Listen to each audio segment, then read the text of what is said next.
Welcome to Chillin' 101. We hope this video helps. You start by powering the 3DS off and removing the cartridge, SD card, and charger. This prevents shorts and data issues. Lay the unit on an anti-static mat because static can damage components.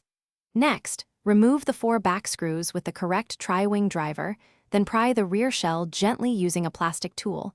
Keep track of screws in groups so you can reassemble in the right order. Once the shell lifts, you have clear access to the battery housing and connectors.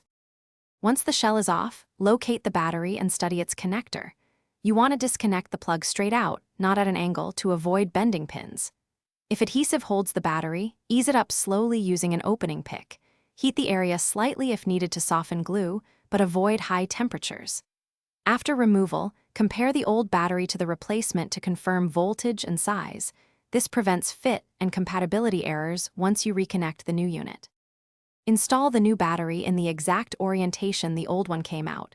Secure it using the same screws or adhesive to maintain pressure and contact. Reconnect the cable firmly until it seats, then reattach the rear shell and replace screws in their original positions. This preserves grounding and alignment.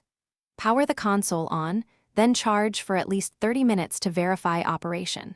If it fails to power, make sure the connector is fully seated and